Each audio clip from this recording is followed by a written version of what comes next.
Natürlich, wenn man die Rede von Roosevelt durchliest, ist es enorm aktuell. Und weil es spricht vom Frieden und von Unmöglichkeit eines Landes das andere anzugreifen.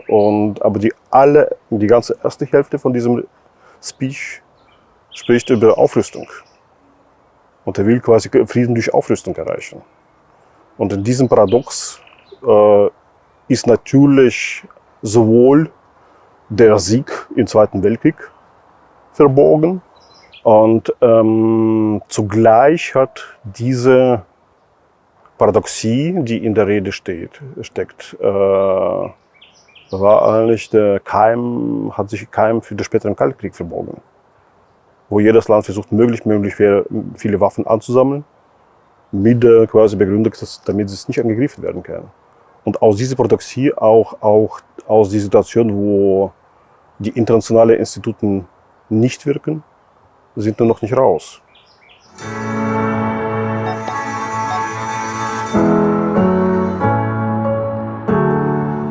The fourth is freedom from fear.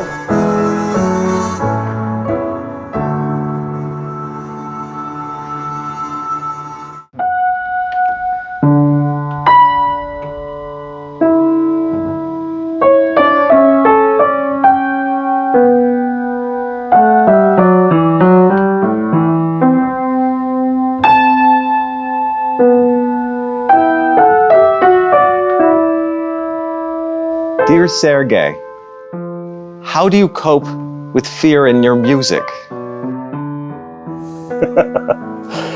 Naja, also ich glaube vor allem jeder Autor, jeder Komponist, wenn er schreibt, also überwindet Komplexe von seinen eigenen Ängsten, also nicht genug gut zu formulieren, was er will, nicht verstanden zu werden. Also ja, es ist also dieser Moment der Überwindung der Angst ist eigentlich die Musik selbst, weil es ist nicht, also ich porträtiere Angst nicht, aber ich gehe mit diesem Diskomfort in bestimmten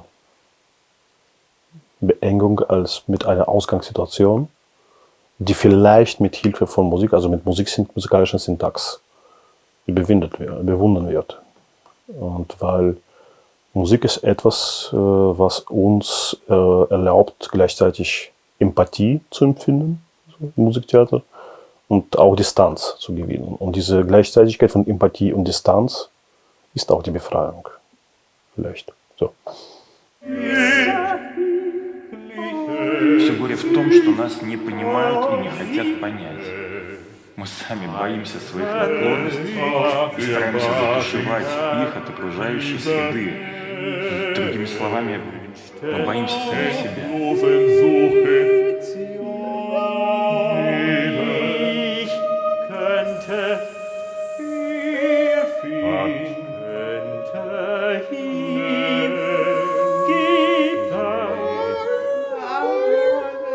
Ich habe eine Oper geschrieben, Die Einfachen, die über russischen Queermenschen der 1920er Jahre erzählt, die ihre Briefe, also in ihren Gefühlen in Briefen an berühmten russischen Psychiater Wladimir Bechtol beschreiben.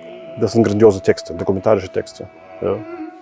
Und es sind natürlich auch bei Wahl von Texten oder von Stoffen für Musiktheater ein starker humanistischer Aspekt dabei.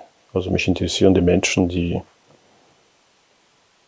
vielleicht Outsider sind oder vielleicht im Bedrängnis sind oder bestimmten Problemen ausgesetzt sind und ungewöhnliche Umstände überwinden oder dann damit sich auseinandersetzen.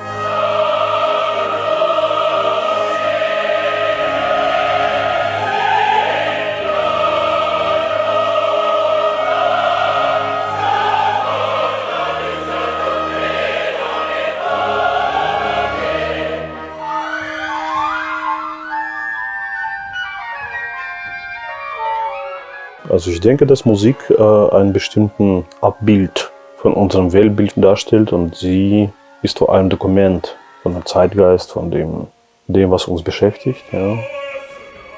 Und vor 2 Jahren, als wir das auf die Bühne gebracht haben, sah, es wäre so ein bisschen düstere Fantasy-Welt.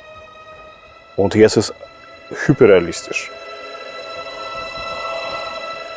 Ich habe diese Oper wieder im März gesehen. Ich bin da mit einer ukrainischen Sängerin auf der Bühne gestanden, Christina Dalecka, die mich danach umarmt hat. Und dann, wir haben den ganzen Abend gesprochen. Das war sehr rührend. Ja. Das war ein Moment,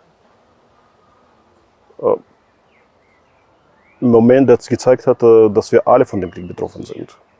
Und dieser Austausch ist etwas, also nicht zwischen staatlichen Institutionen, sondern zwischen Menschen, zwischen Teams, ist etwas, was momentan maximal gefährdet ist.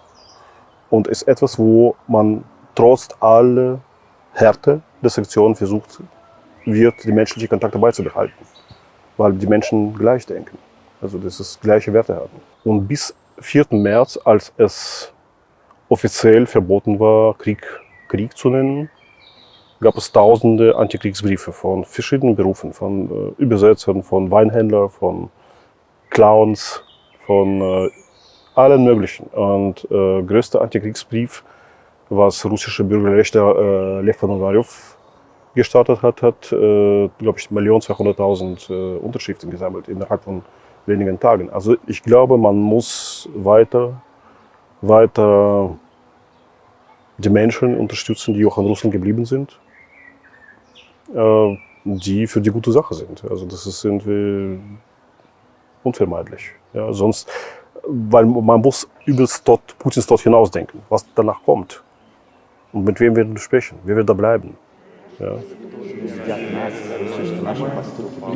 Законы пишут люди. Законы пишут люди. Что настанет такое время. Настанет такое время, когда законы признают права. То